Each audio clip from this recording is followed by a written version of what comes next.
Frontignan, quand le front de mer fait front commun. L'érosion côtière n'est plus une menace lointaine pour les littoraux métropolitains. Alors que le retrait du trait de côte est certain, les doutes, eux, demeurent. Ils demeurent comme ces résidences, bien droites, face à la mer, prêtes à se prendre la vague. Ce sont des doutes sur la capacité des élus à surmonter la tragédie de leur propre horizon politique. Et puis des doutes techniques, spatiaux. Où va-t-on habiter? Où se réimplanter tout en respectant une nécessaire sobriété foncière de plus en plus contraignante? Pour trouver des pistes de réponse, Sylvain nous emmène en promenade sur le lido de Frontignan, au bord de la Méditerranée, un espace menacé par l'érosion côtière et la montée des eaux. Il y rencontre Yvon Isiquel, chef du service espace naturel de cette aglopole Méditerranée, et Loïc Linares, élu à la commune de Frontignan et vice-président de l'aglopole. L'occasion pour eux de raconter le projet partenarial d'aménagement construit à l'échelle de l'agglomération pour réfléchir et commencer à organiser la retraite dans les terres. Car la vague arrive inexorablement et il faut se tenir prêt. Je suis Camille Tabar, urbaniste à Dixit.net. Bienvenue sur notre podcast qui donne la parole à celles et ceux qui font la ville. Abonnez-vous à notre newsletter et retrouvez toutes nos publications sur Dixit.net. Et bonne écoute! Une ville en pleine expansion. Les transitions à mener s'accumulent, l'énergie, l'agriculture, les mobilités. Monsieur l'administrateur délégué, vous êtes chargé de l'attribution et de la répartition des logements. Comment la situation se présente-t-elle? C'est une contribution au débat sur l'artificialisation des sols et les questions d'étalement urbain. On a privilégié la machine, la matière et l'énergie par rapport à l'être humain. Hein. C'est pour ça qu'on ne recycle pas bien les téléphones. And perhaps the defining trend of the 21st century is population growth. On a une responsabilité sur l'épuisement des ressources et une responsabilité sur la perte de biodiversité. Chaque échec va permettre la prochaine fois de faire mieux et chaque échec est autant instructif qu'un succès. Des projets d'urbanisme qui sont indispensables du fait d'une circulation toujours plus intense. Ce plan est un plan que le public notait peut venir voir. Il s'agit du plan de sauvegarde dedans. Si on est une grande part du problème, on est forcément une grande part de la solution. On va peut-être couler moins de béton et miser plus sur l'intelligence et finalement changer de matière grise.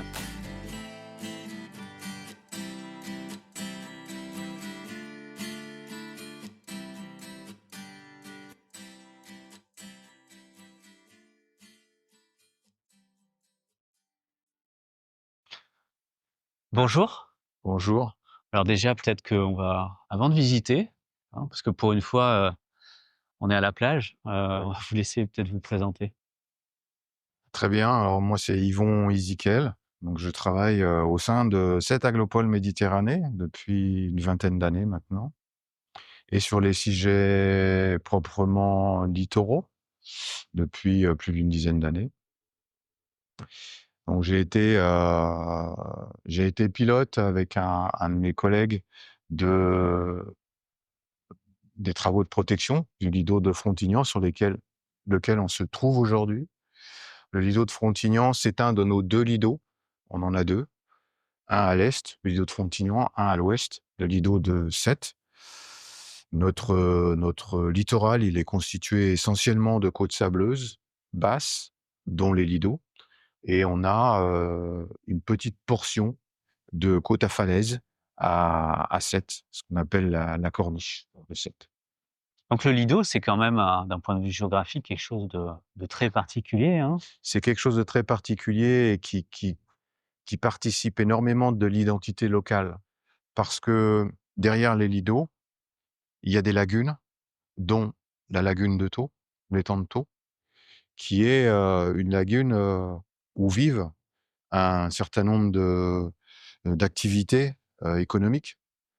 On a à la fois la conchyliculture, on a la pêche, on a des activités plus touristiques. Et donc c'est toute une économie en fait locale et une identité locale.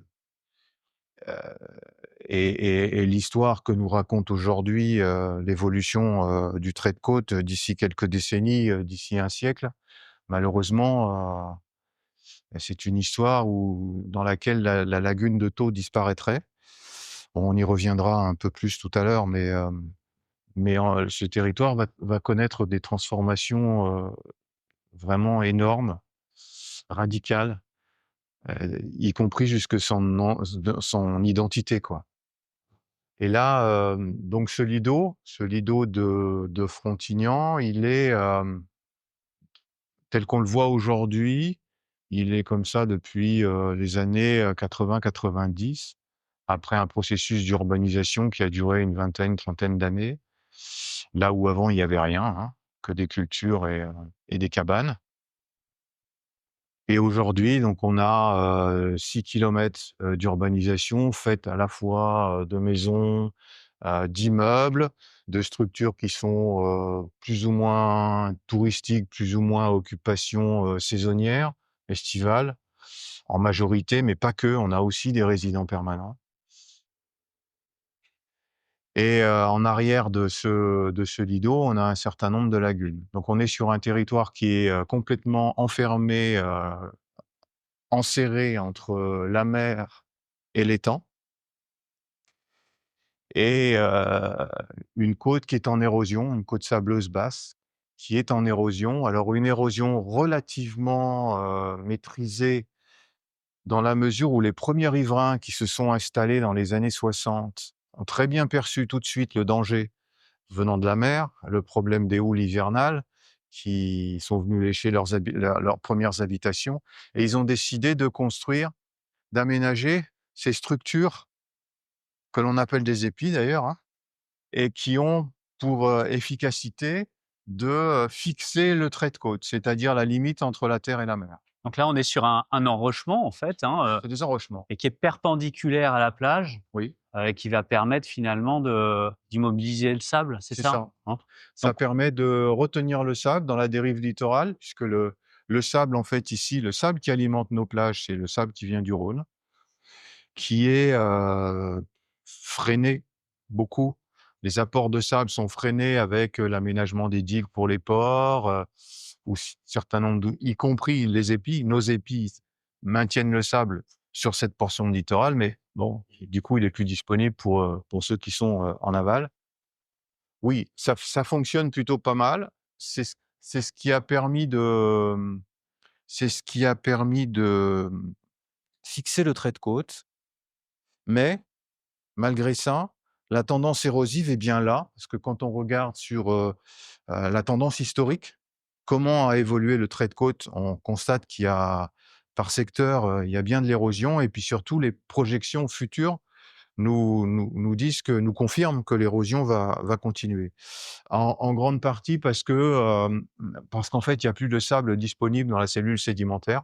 La cellule sédimentaire n'est plus alimentée. À partir du moment où il y a plus de sable dans la cellule sédimentaire, bon, il y a plus de sable sur les plages et les plages, elles subissent les attaques, des houles et forcément, avec ou sans épi, l'érosion va continuer. D'autant plus que l'élévation du niveau de la mer, phénomène aggravant, vient, véritablement, accélérer le processus. donc un processus qui est lent mais inexorable, Oui, heu, qui a donné lieu sur l'autre lido, donc celui de Sète, oui, heu, à un mouvement, hein, une forme de retrait, oui, mais celui de Sète n'était pas habité, c'est hein, ça. donc on a la capacité et c'est ce qui a été fait, de reculer la route Oui, et donc quelque part de gagner du temps, sans doute des décennies, hein, avant oui, que l'érosion, oui. fasse son œuvre et vienne retoucher la route qui a été, reculée. Ici, c'est pas le sujet, à la fois on n'a pas la place et en même temps on a d'autres enjeux, on a une vraie ville, hein, qui est ici installée. On n'est pas en train de parler de secteurs de cabanes ou de construction légère et Non, cetera non, et cetera. c'est du dur.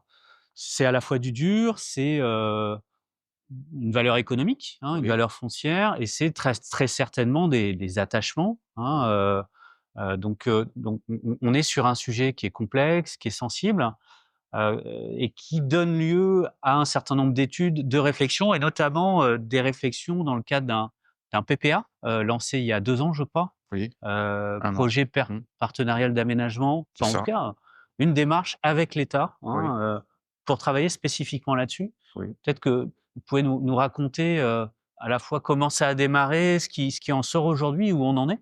Mmh. Alors le PPA, il est arrivé, au sortir de l'atelier des territoires. Cette, démarche à laquelle on a participé aux côtés de l'État pendant 2 ans, qui nous a permis de sensibiliser les élus aux questions, d'érosion du littoral, de recul du trait de côte, On n'avait pas ce que l'on a aujourd'hui, la connaissance au travers des cartes de recul du trait de côte, mais on sentait tous que, bon, la situation était loin d'être favorable pour nous. Et au sortir de ce travail de 2 ans qui a été un travail sur la forme, un travail de concertation entre élus et acteurs socio-économiques du territoire. Finalement, très peu d'apports, je dirais, en chambre, très peu d'apports de la part, du bureau d'études qui nous accompagnait. La matière est venue des acteurs du territoire. Après, l'intelligence du bureau d'études a été de la mettre en forme, de conceptualiser ça, mais la matière est venue vraiment du terrain et c'est cette matière-là qui nous a donné, et la dynamique de l'atelier des territoires qui nous a donné l'envie d'aller un peu plus loin parce qu'on avait fait que toucher du bout du doigt un peu ce que ça pouvait être que ces questions de recomposition spatiale en sentant déjà bien qu'on ne savait pas y répondre, on ne savait pas par quel bout le prendre. C'est quoi concrètement? Il y a une idée dans l'air, des services de l'État, on nous dit: «Bah, va falloir délocaliser». Oui, d'accord. Sauf que quand on a commencé à discuter avec les élus, la première chose qu'ils nous ont dite: «Mais, vous n'allez sûrement pas, déplacer des populations du littoral pour qu'elles viennent habiter, Montbazin ou Villeveyrac. Ouais, donc l'intérieur des terres, c'est L'intérieur oui, des oui. terres, il est hors de question parce que vous allez les mettre où? Sur des terres agricoles ou des espaces naturels? Il en est hors de question. Ouais, oui. Ces espaces-là ont une vraie valeur économique, écologique. Il est hors de question qu'on les sacrifie. Donc s'il y a un travail à faire, vous allez être obligé, enfin, c'est la traduction qu'on en a faite, on va être obligé de le faire dans le tissu urbain existant. Donc l'histoire de la délocalisation, c'est pas si simple, c'est peut-être pas tout à fait comme ça que ça va s'écrire, la recomposition spatiale.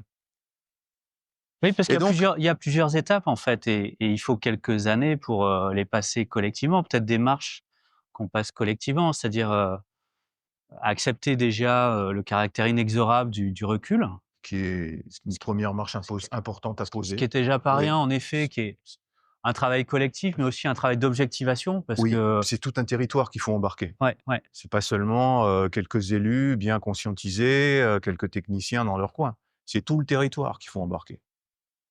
Parce Donc qu'on va toucher à la vie des gens, là. donc il se passe quelque chose. Il se passe quelque chose au sortir de l'atelier des territoires et de manière assez opportune, l'État sort un appel à manifestation d'intérêt, le 2e je crois, pour des PPA, dont un PPA sur, donc un projet partenarial d'aménagement, hem, un PPA sur la recomposition spatiale. Et là, l'État vient nous chercher en nous disant: «Écoutez, on aimerait bien que vous répondiez.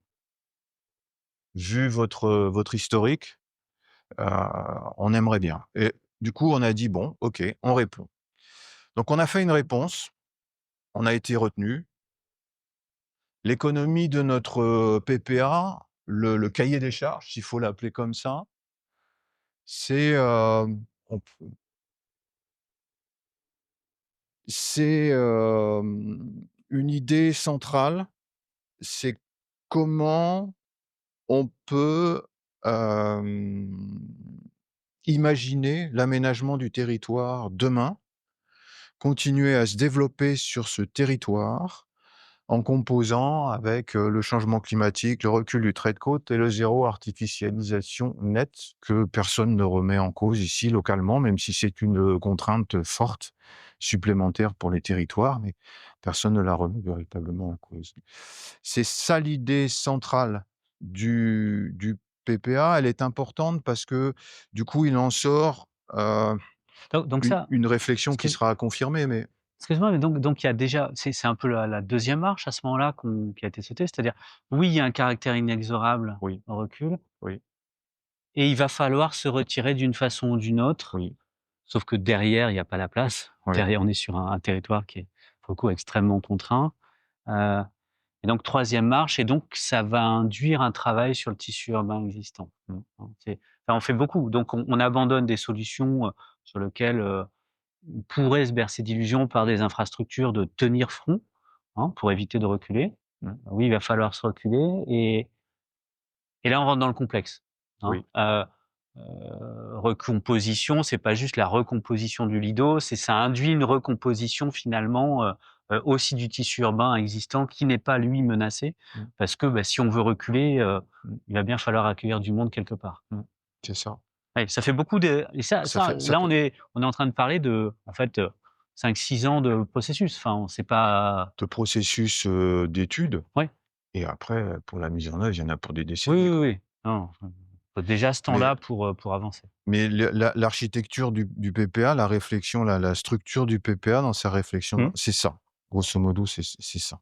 Avec cette vision effectivement qu'il va falloir abandonner des portions de notre territoire parce qu'on arrête de les protéger de manière illusoire. Vous dites, c'est pas on peut essayer de gagner du temps, mais balancer de l'argent en pure perte, au bout d'un moment, faut arrêter, quoi. Donc il vaut mieux affronter une certaine réalité. Ce territoire, comment on va pouvoir l'accompagner? Comment on va pouvoir accompagner les propriétaires, les acteurs économiques, pour que progressivement ce travail d'abandon se fasse sur des décennies, encore une fois, mais voilà, comment on peut l'accompagner? Alors, il y a quelques outils aujourd'hui, nous dit-on, la loi climat et résilience, et des outils de l'urbanisme opérationnel, voir si on peut s'approprier ça aujourd'hui, mais ça pose énormément de questions collatérales qui sont pas résolues aujourd'hui au niveau national.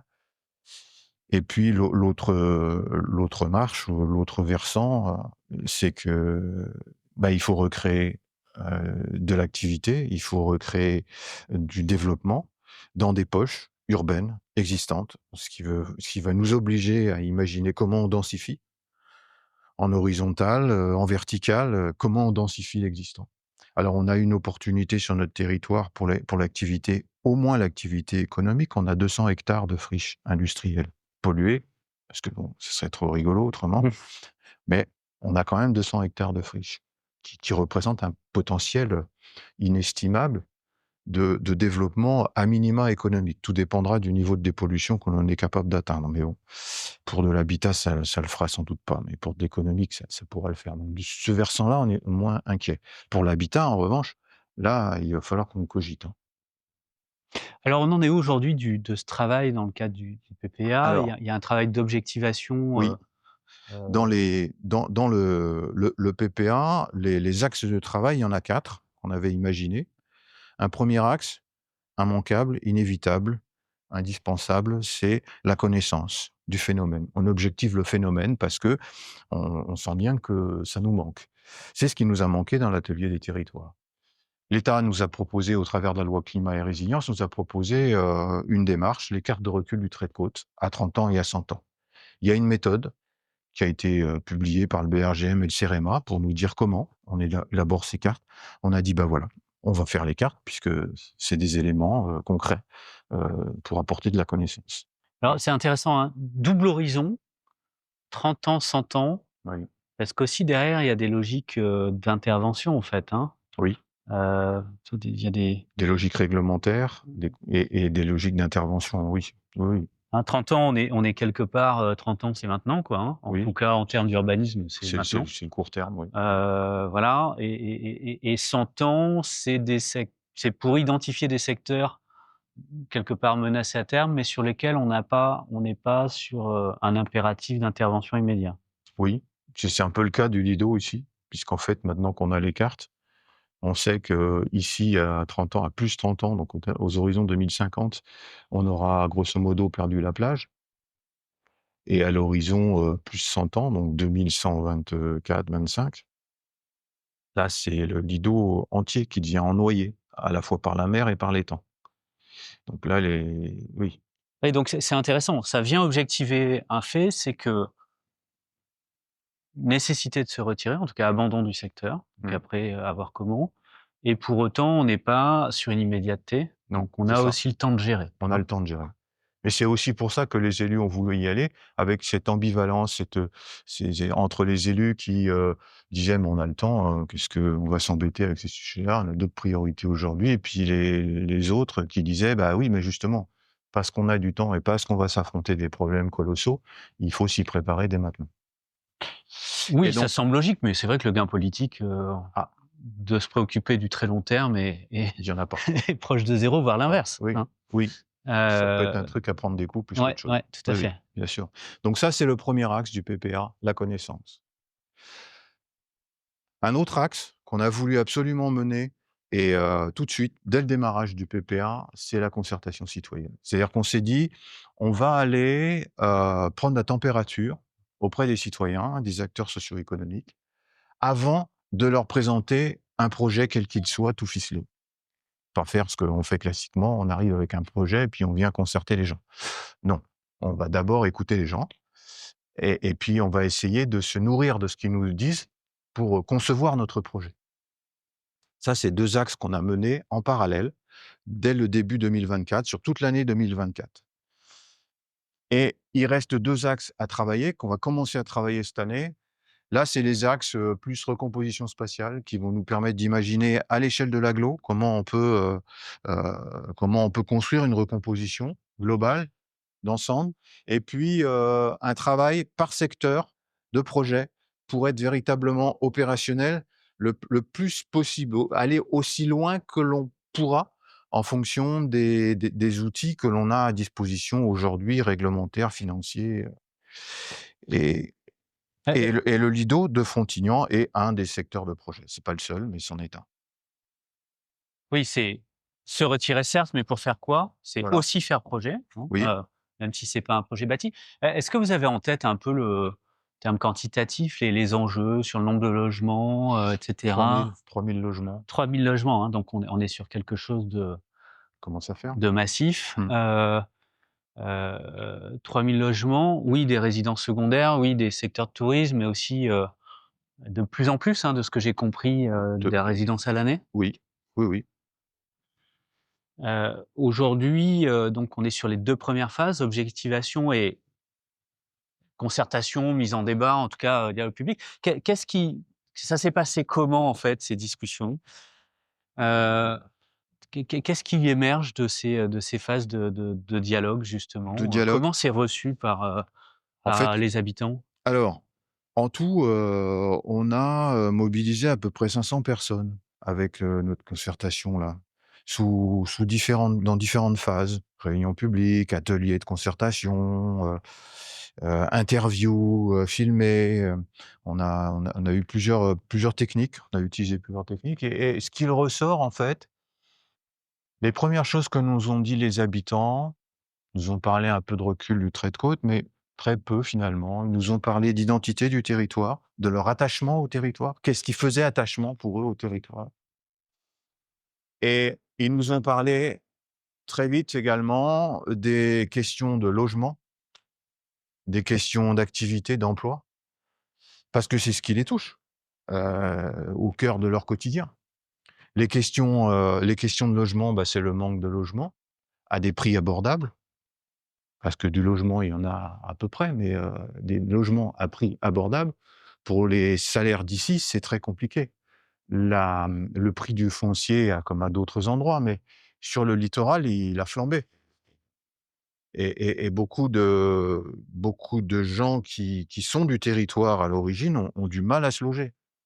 Parce que le logement, il est trusté par des gens qui viennent d'ailleurs avec des pouvoirs d'achat, qui sont hors de proportion avec, ce que les pouvoirs d'achat des gens ici.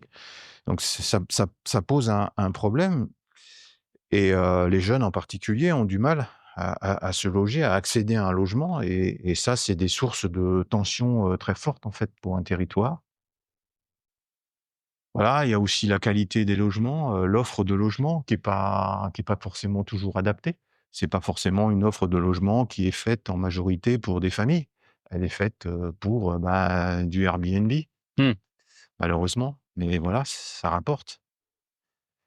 Donc c'est tous ces sujets-là dont ils nous ont parlé, en fait. Donc finalement, enfin, je veux dire, c'est les sujets du territoire en général, Oui, hein, oui, c'est pas les sujets complètement. spécifiques du Lido. Non, Est-ce que pour vous, ça témoigne du fait que, cette question du plus 30 ans, du recul du trait de côte, du réchauffement climatique et de ses impacts, ça reste complètement éthéré et ça n'a pas été compris? Ou est-ce que, il y a à la fois l'un et l'autre? C'est-à-dire on parle du quotidien, mais on a conscience, de ces enjeux long terme? oui, moi, c'est plutôt je vais plutôt vers la deuxième solution, c'est-à-dire qu'on a très peu rencontré de climato-sceptiques. On en a eu, c'est clair.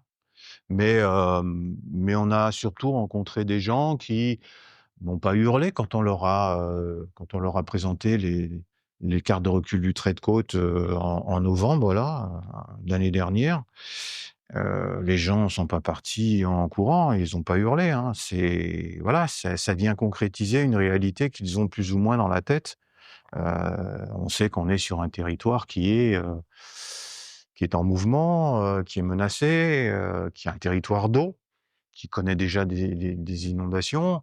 Donc non, il y a pas il y a à la fois, le temps de la maturation, de l'acceptation de ce processus lent où on va avoir des parties de notre territoire ennoyées et puis à côté, ils nous ont parlé de l'immédiateté de ce qui leur fait souci, quoi.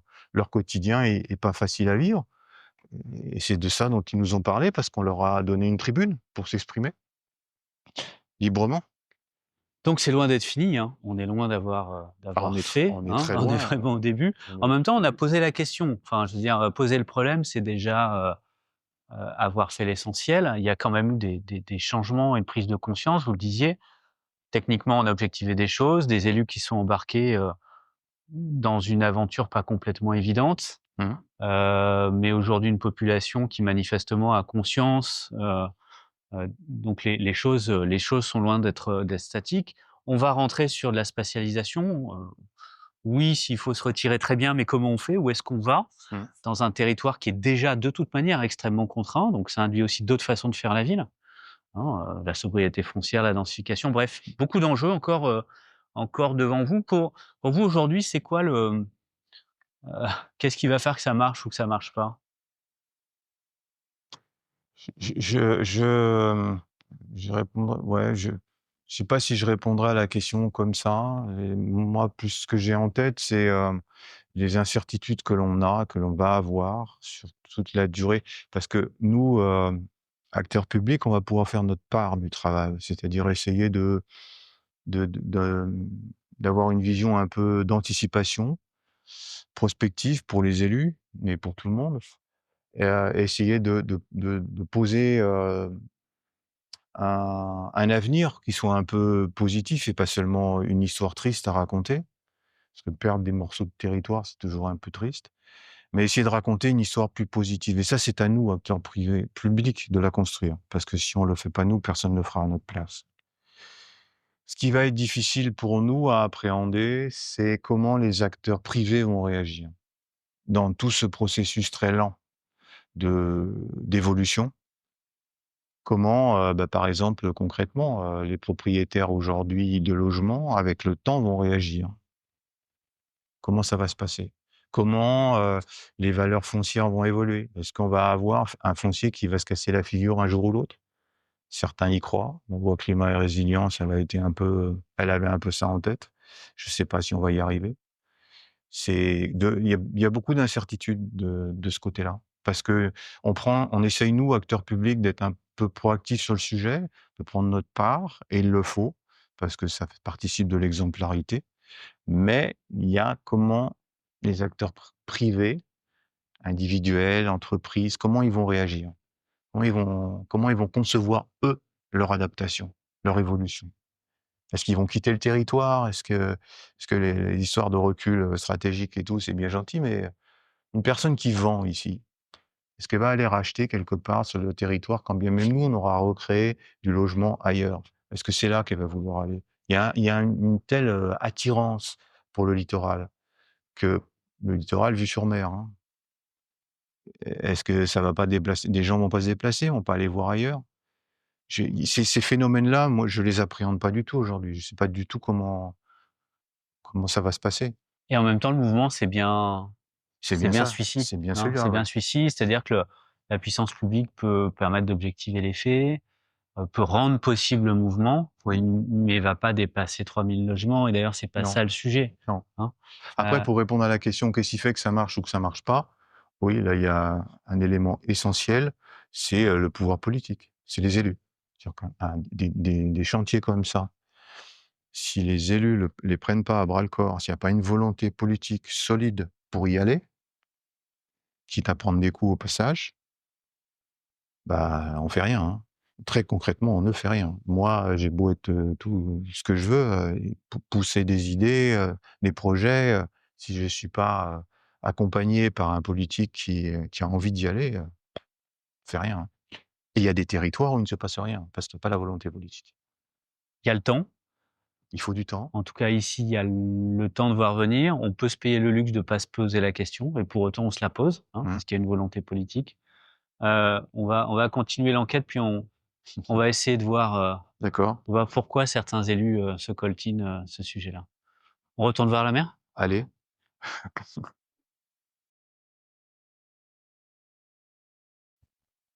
Loïc Linares, bonjour. Bonjour. Alors Loïc, peut-être que, tu peux te présenter, hein, et nous présenter ton parcours jusqu'à être élu à Frontignan, hein,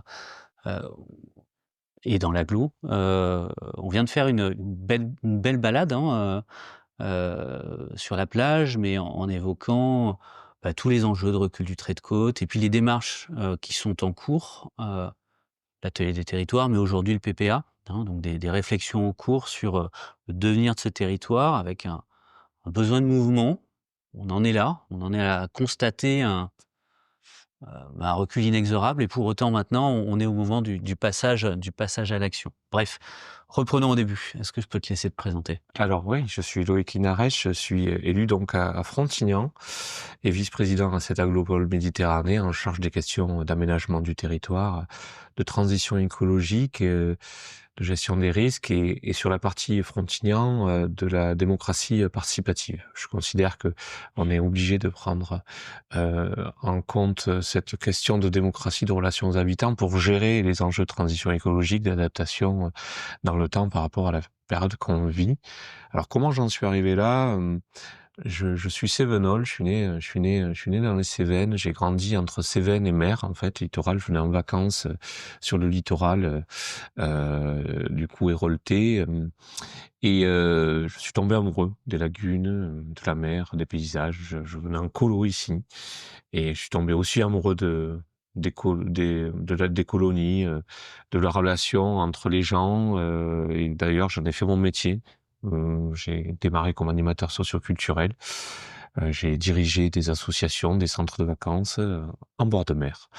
Et j'ai connu à ce moment-là les gens qui vivaient sur place et qui en vivaient aussi, les pêcheurs, les conchyliculteurs. Et cette ambiance a forgé mon ancrage local finalement. Si j'ai pas choisi où je suis né, j'ai choisi où je voulais vivre. Et du coup, je me suis implanté à Frontignan. Et par cet engagement associatif, j'ai fait connaissance forcément des élus locaux et de fil en aiguille, participer à des projets territoriaux et j'ai accepté de rejoindre l'équipe de Pierre Bouldoir en 2008 en tant que jeune élu pour m'occuper de l'agenda 21 de la ville. Et j'ai été conseiller communautaire à ce moment-là et de suite intégré sur la gestion des espaces naturels.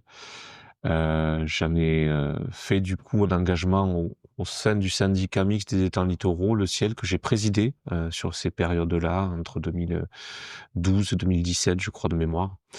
Bref, le milieu maritime, le littoral, faisait vraiment partie dès ce moment-là de mes engagements en tant qu'élu. Et la mise en dialogue terrain, enfin la médiation. Et je l'ai découvert aussi en mettant en place justement le contrat Natura 2000 sur les étangs palavasiens. C'est-à-dire que moi j'ai vécu une période assez riche à ce moment-là. J'étais chargé d'animer la commission eau et j'ai découvert les difficultés, mais à la fois les plaisirs aussi d'être élu à ce moment-là. Parce que ça m'a conforté dans cette idée finalement que j'avais découvert dans la culture de l'animation sociale, qu'on était là pour permettre aux gens de vivre ensemble vraiment. Et c'est le sens même, c'est l'étymologie du terme hein, politique, c'est que je me suis trouvé très rapidement à l'aise dans cette idée que on pouvait favoriser le dialogue, on permettrait la rencontre et on pouvait permettre de tracer un chemin avec des gens qui avaient des univers, des fonctions et même des avis différents. Et ça, c'est à travers Natura 2000 et l'animation de la commission que je l'ai vu, puisqu'autour de la table, il y avait des propriétaires fonciers, il y avait des habitants. Il y avait des représentants des sujets liés à l'eau, il y avait des scientifiques, puis il y avait des socioprofessionnels, puis il y avait des usagers comme les chasseurs, les pêcheurs. Et forcément, les premières réunions étaient assez tendues. Ça a été parfois très houleux, mais rapidement, on s'est rendu compte que il y avait un avis partagé. Avec des angles finalement de vue différents, mais qui tendaient vers les mêmes diagnostics. Et du coup, les propositions que les uns et les autres pouvaient faire nous a amené à mettre en place notre plan d'action. Donc, cette partie médiation, je l'ai découvert professionnellement, je l'ai retrouvé ensuite dans ces animations, et j'ai compris que c'était indispensable pour faire vivre en fait un territoire. Et ça m'anime depuis ce temps-là. Et donc, du coup, aujourd'hui, en étant vice-président à l'agglomération, porteur des enjeux d'adaptation du territoire à long terme, avec cette casquette d'élu à Frontignan où je m'empare du sujet de démocratie participative ou démocratie permanente, je préfère ce terme, où on a créé un service en fait éco-citoyen en recrutant un sociologue pour vraiment se donner les moyens de travailler ces questions-là. Mais voilà, c'est en cohérence finalement avec ce parcours. Alors, des points de vue différents, des langages, des habitudes, pour parler de sujets qui sont plus ou moins problématiques. Là, je le disais, on était à Frontignan-Plage, où finalement, en une poignée d'années, hein, entre 5 et 10 ans, il y a plusieurs marches qui ont été gravies. La première, de prendre acte finalement collectivement, à un niveau technique d'abord, à un niveau politique, à un niveau global, hein, sociétal, du fait qu'on avait un recul du trait de côte, qu'il était inexorable, hein. Il est peut-être pas immédiat, mais pour autant, il va avoir lieu. Vous êtes encore en train d'objectiver les faits avec une cartographie qui est en train de tracer des traits, de poser des horizons de temps notamment, et c'est important. Deuxième marche, de se dire qu'on ne pourra pas lutter, hein, que c'est pas des infrastructures, la digue, et cetera. Tout ça peut permettre de gagner du temps, mais juste du temps, hein, pas de l'échéance est inexorable. Et que oui, il allait falloir se retirer, mais se retirer ici, c'est pas juste se décaler de 200 mètres, hein. On a les temps, on a les vignes, on a des espaces protégés, et cetera, et cetera. Il y a juste pas la place, hein, comme dans beaucoup de territoires littoraux.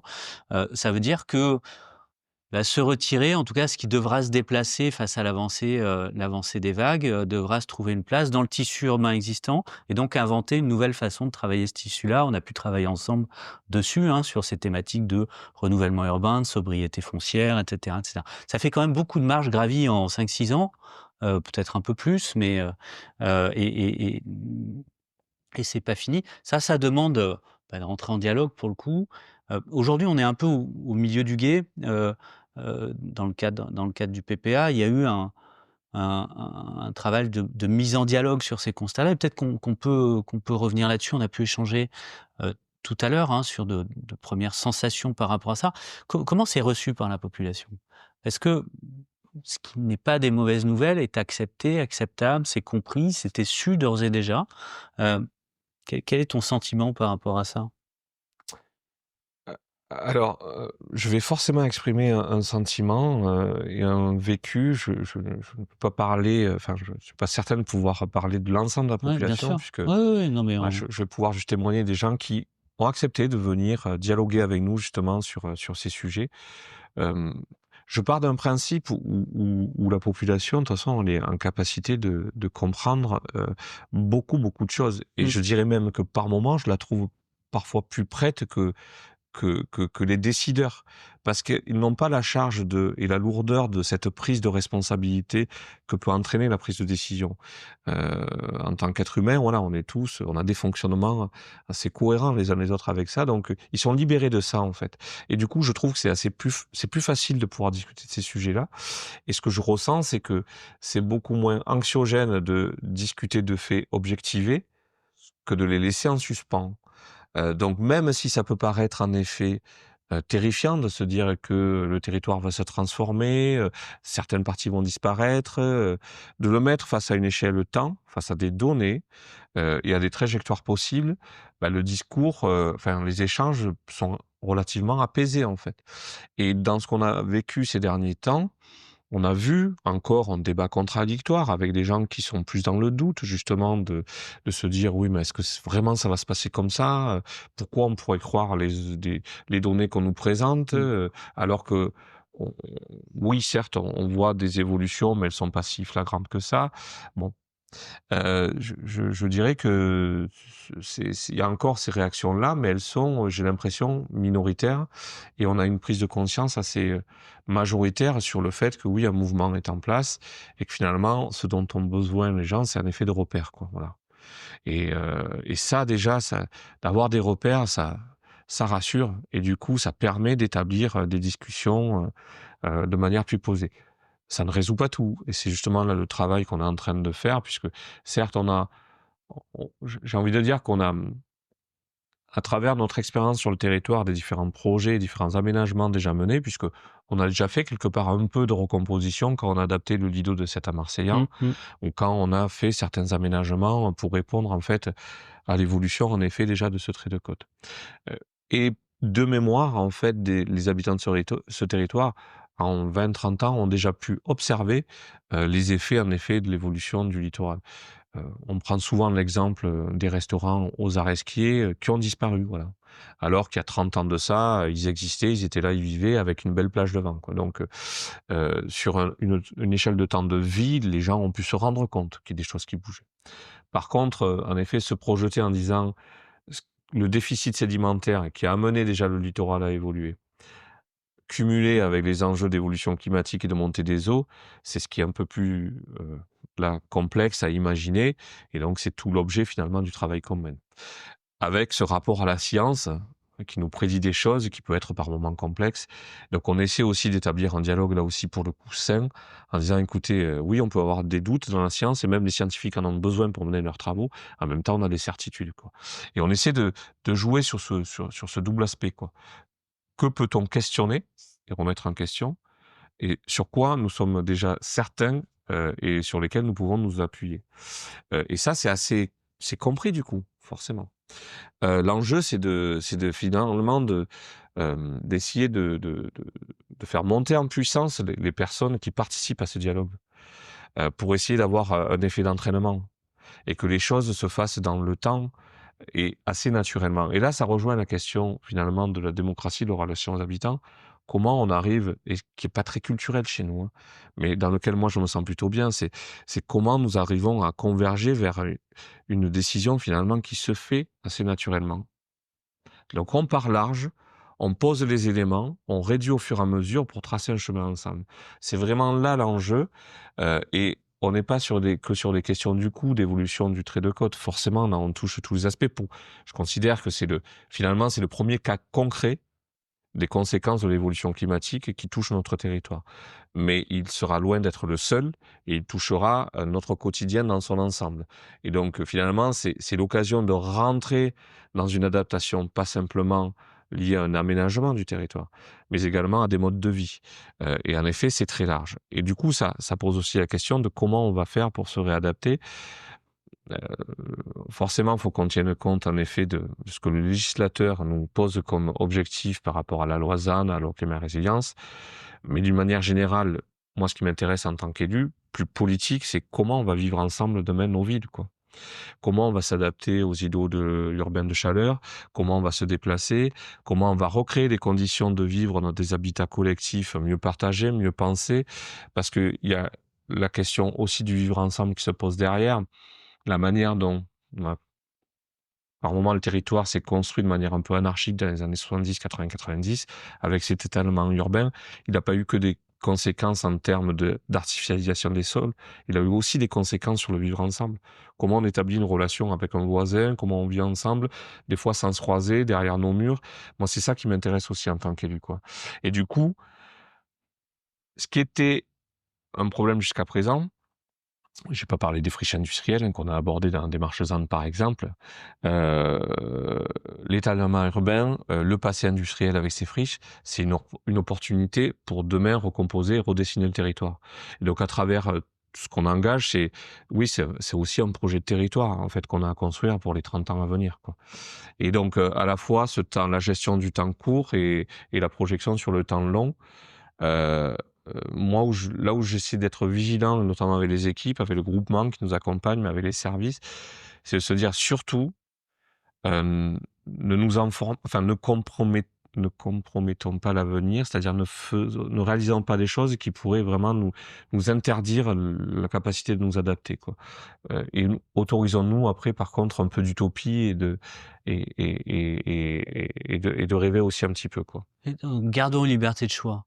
Ça veut dire qu'on part finalement d'une adaptation contrainte et concrète, qui est ce recul du trait de côte, hein, qui est mesuré, connu, etc.,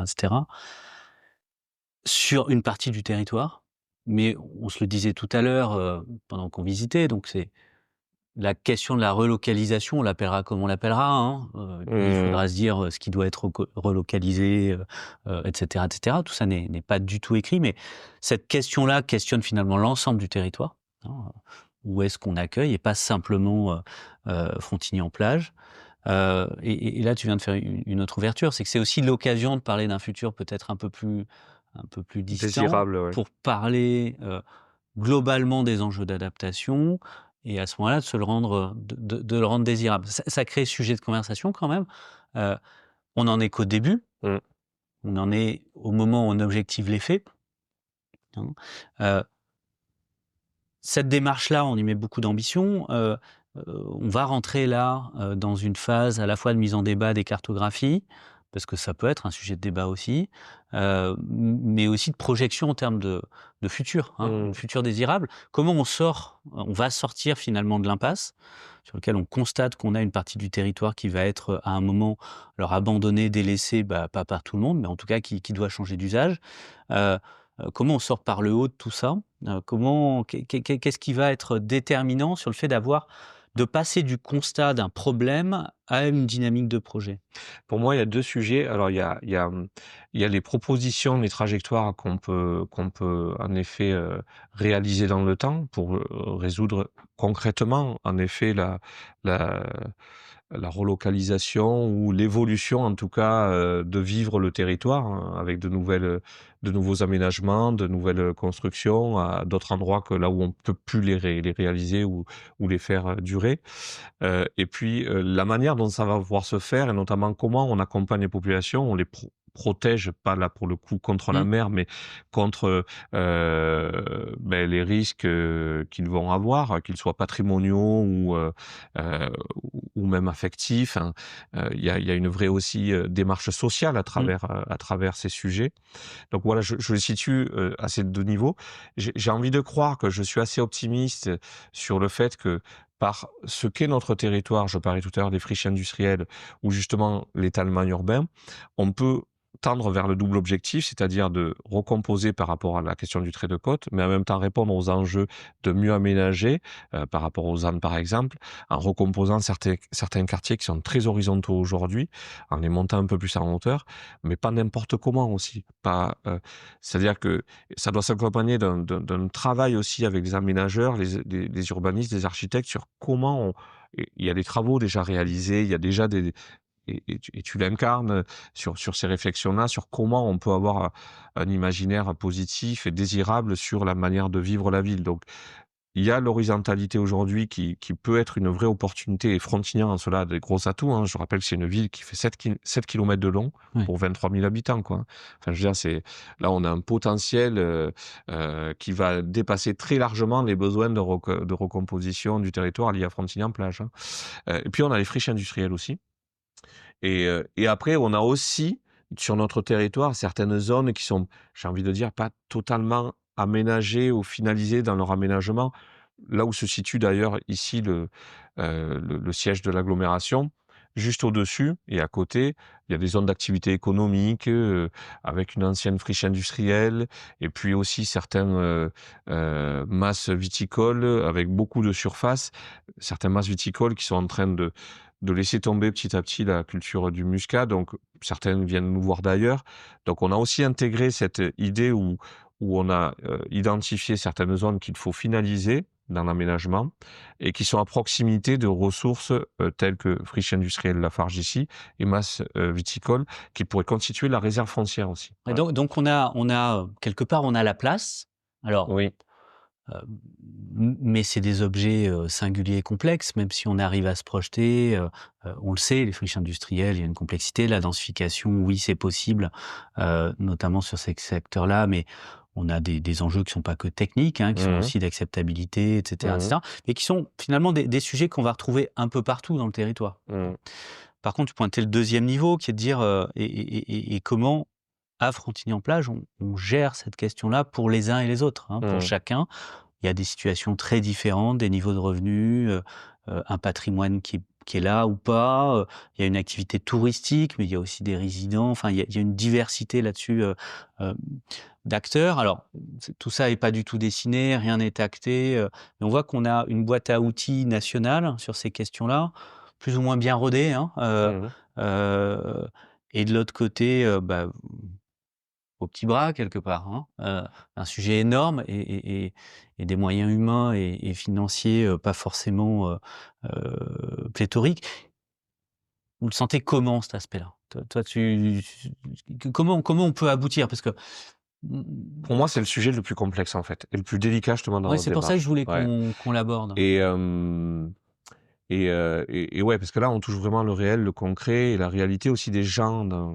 Alors, il y a la question de l'habitat individuel, en effet, des socioprofessionnels aussi. Il y a la question aussi des infrastructures, de la collectivité. Nous, par exemple, sur Frontignan-Plage, on a le lagunage, on a les réseaux routiers. C'est comment aussi, dans les échelles de temps successives d'adaptation qui vont se dérouler, des gens continueront à vivre sur place quand d'autres partiront. Et donc ça veut dire qu'on faudra qu'on continue quand même à offrir une desserte locale et donc du coup des réseaux. Donc il y a des coûts aussi pour la collectivité là-dessus. Et puis en effet il y a cette boîte à outils qu'on a. Alors nous ça fait partie dans notre démarche. Je suis en attente vraiment d'analyse plus fine de ces aspects-là, donc parce qu'on a axé nos travaux là-dessus sur une analyse juridique, économique, sur comment on va pouvoir gérer tout cela. Et là, oui, j'ai des points d'interrogation. Moi, ce que je ressens à ce jour, c'est que on va faire de la dentelle, là, ça va être de la couture fine, quoi. C'est-à-dire que il va falloir qu'on se mette en mouvement, qu'on crée les conditions de pouvoir analyser en effet les enjeux des habitants et croiser avec nos enjeux à nous aussi. En fonction de la carto, la manière dont on va adapter le territoire, peut-être qu'il y a des zones où on se dira, nous, on va devoir préempter, quoi. Là, on a des enjeux. Donc, on pourra utiliser, là, pour le coup, des outils de la boîte à outils. On travaille avec l'EPF sur le sujet, sur comment on pourrait réaliser peut-être ces stratégies-là. Et puis d'autres, on se dit, là, c'est peut-être plus le marché qui va se réguler dans le temps, quoi, en fait. C'est qu'on va créer les conditions pour que la réglementation puisse s'appliquer dans le temps. Ceux qui ont des usages aujourd'hui pourront les faire perdurer. Par contre, ils savent très bien, ils pourront même revendre, mais dans les conditions que la loi fixe, quoi. Moi, ma crainte derrière ça, c'est qu'autant on peut avoir aussi aujourd'hui des biens familiaux assez modestes, avec des gens qui sont modestes. Ma crainte, c'est que ça devienne des zones qui ne soient réservées qu'à des gens qui ont la capacité de venir jeter des centaines de milliers d'euros pour vivre sur le littoral et pour qu'il n'y ait pas d'enjeu financier de vivre là, parce que s'ils perdent de l'argent au final, c'est pas très grave. Donc, comment on appréhende ça, on gère ça? Est-ce qu'on peut se servir du bail, justement, nous faire l'acquisition, permettre à les gens de continuer à vivre et après, et ça pose la question du financement derrière, qui est toujours pas tranché. Pour croiser aussi avec finalement ce qu'on se disait tout à l'heure, il n'y aura pas que cette question-là à résoudre le temps dans l'adaptation face à l'évolution climatique. Et j'ai du mal à croire qu'on pourra tout financer, quoi. Donc, dans ce qui se dégage et ce que je ressens de l'État, moi, et de ce qui est posé, c'est qu'en gros, oui, vous aurez les collectivités, les infrastructures à gérer, ce qui vous incombe directement, peut-être aussi ce qui est lié aux enjeux liés à la cartographie et l'adaptation. Après, on va laisser le marché s'adapter dans le temps, quoi. Voilà. Ouais. En tout cas, il va falloir trouver aussi des voies sobres et ça va pas être, on va pas être sur un financement massif, etc. On va être aussi sur des sujets extrêmement fins. Tu le disais très bien, il y a des situations personnelles. il y a à la fois des biens, des localisations, mais des sociologies, des familles, des attachements, etc. Et donc, il va falloir descendre au micro. On va falloir connaître chacun. Et on va se retrouver, comme dans des opérations de résorption de l'habitat insalubre ou autre, à la fois à travailler sur le matériel, le concret, mais aussi sur l'humain. On reboucle avec nos sujets de médiation, mais ça va nécessiter une connaissance de terrain très, très fine. Ouais. Et du coup, ce que j'ai oublié de te dire, oui, c'est que dans les réserves foncières ou dans ce qu'on va pouvoir proposer pour adapter le territoire, moi, je demande aux services d'être vigilants aussi sur l'aspect qualitatif des choses. C'est-à-dire qu'aujourd'hui, oui, forcément, vivre en bord de mer, il y a une vie qualitative. Donc, ça veut dire dans les propositions qu'on aura demain, il faut qu'on retrouve un peu cet esprit qualitatif qui sera plus le même, forcément. Mais oui, ça semble important aussi de rester là-dedans, quoi. Bon, tout ça, on verra. Il va falloir le creuser. On est sur un territoire où, voilà, on va pouvoir tester ça. Tester ça parce que vous êtes posé des questions, vous avez lancé des démarches.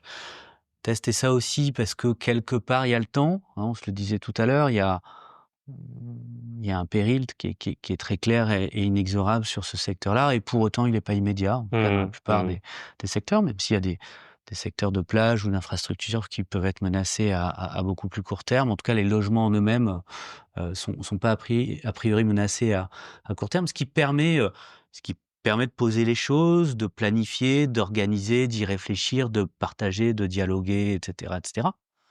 Mais bon, ça permet aussi de ne pas se poser la question. Ça pourrait permettre de ne pas se poser la question. Puisque c'est dans plus de 30 ans, je ne sais pas combien ça fait de mandats, mais ça en fait beaucoup, en tout cas Ça fait 5, ouais. Ouais, plus que tous ceux que tu pourras faire. Ouais.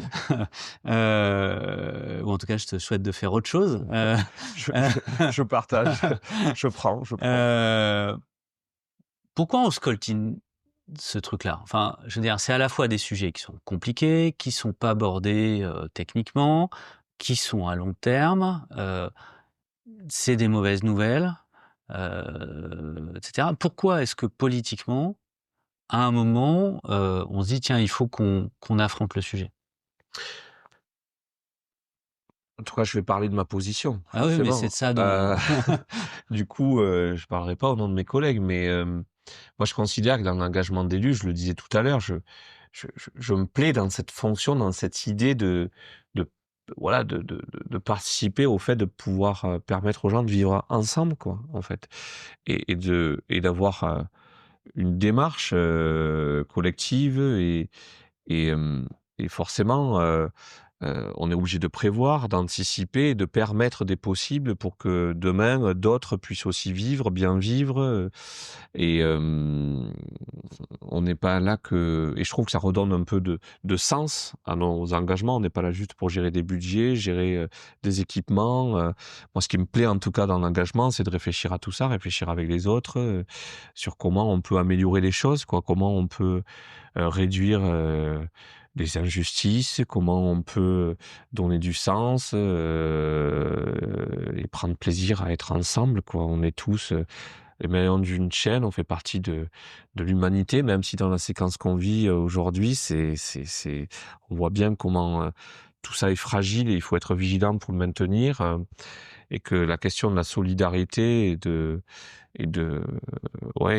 bien vivre ensemble, ça passe forcément par la nécessité d'anticiper et de prévoir, quoi, et de permettre aux gens de pouvoir se projeter, quoi, et de leur donner des ouvertures possibles, parce que si on les laissait là face à ces enjeux-là, face à leurs assurances, face aux services de l'État qui à un moment donné pourraient dire bon, mais maintenant ça s'impose, ce sera comme ça et puis vous avez rien à dire, ouais, non, c'est pas possible, ce serait pas leur rendre service.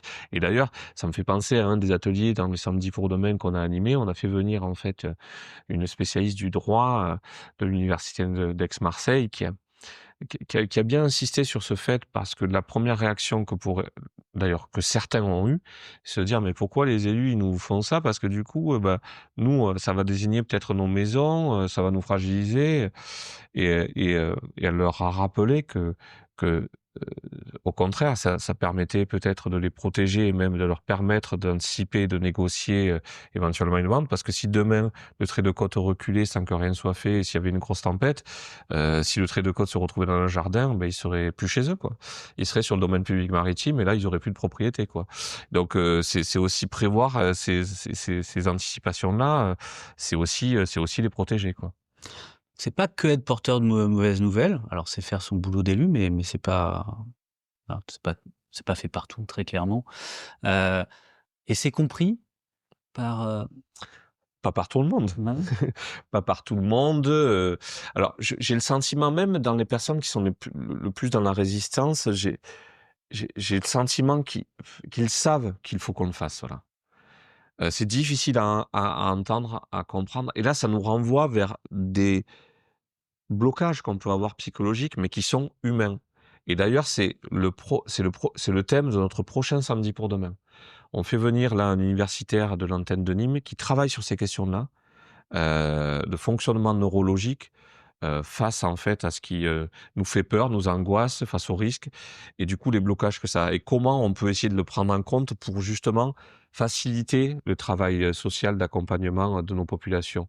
Parce que même moi, je le vois à titre personnel, par moment, oui, ça peut donner le vertige un peu, le tournis, tout ça. Et je pourrais avoir ce réflexe de me dire, mais oui, ben, pourquoi je m'en occupe, quoi? Pourquoi, si on a le temps, c'est bon, on le met de côté, ben, non, enfin, en fait, on se reprend rapidement et on sait qu'il faut le faire, mais notre cerveau est fait de telle façon qu'il va toujours vers quelque chose qui est sécurisant pour lui, quoi, en fait.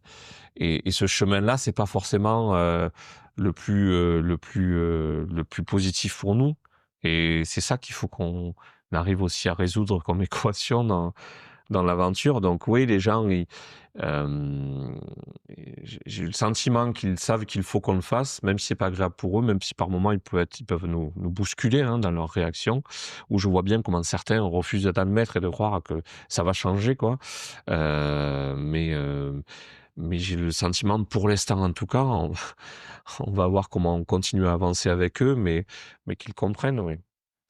Qu'est-ce qui fera que ça marche? Si on arrive justement à tracer ce chemin commun et à tendre vers des solutions acceptées, qui s'imposent naturellement à nous, et